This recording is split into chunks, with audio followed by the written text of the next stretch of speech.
Okay, so in this video I will show you how you can create the white water simulation. I already made a tutorial on how you can make the water simulation. I will put the link in the description, you can just go and watch it. But in this one I will show you how you can do the water foam simulation. So right now you can't see any foam there, but if I enable this thing, you can see we are having this type of foam. And if I just go and connect this one to my water simulation, then you can see we are getting everything, the foam and the water. In order to create this type of foam, if you go to this one white water source, you have to just right click and then you have to search for white water source. And we have this source and solver. We need just these two nodes in order to create the white water. White water source, we will get this voxel size. We have to copy this one. So if you just right click, not like this. If you go up to your flip solver, you have to copy this PS value. Just go and copy this thing. Where is that copy? This one, copy parameter, and then you have to just go there and paste not this one, paste relative reference. So it will automatically put the value of this thing there. So whenever you change this value there in the PS flip solver, it will automatically change everything into your white water source. So in this one you don't have to change anything. You can just leave this thing like that. Then we need white water solver. So white water solver will create your foam. This is not baked in right now, so that will create some issue. So in this one we will get the voxel size. You have to always make sure that you double your voxel size to your white water scale. In my white water scale I'm using 0.001 value. You have to just take this value and you have to multiply this thing to 0.002. It needs to be double.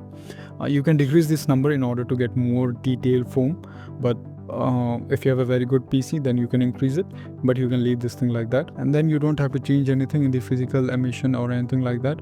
You can just copy these settings in order to get proper foam simulation. You can just pause the video and then you can just copy this. In the force, I don't think so you have to change anything. In the foam, you have to enable this density control, erosion, and I think nothing else. You can just copy the settings. And then visualization, make sure that you disable this thing because it will slow down your preview. So this is the important thing to disable. Then we don't have to do anything else.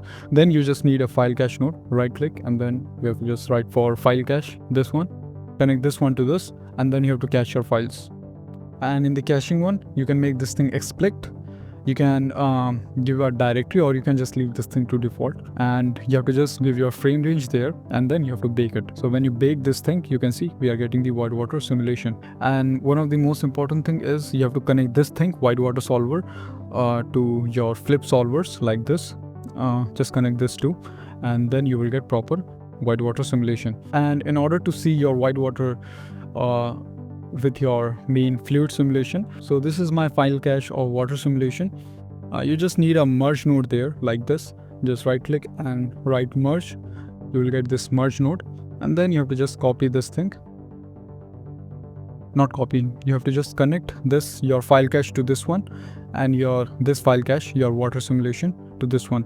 And then if you click on this button, you can see everything. And in order to see your character also, you have to just simply connect your character with your merge.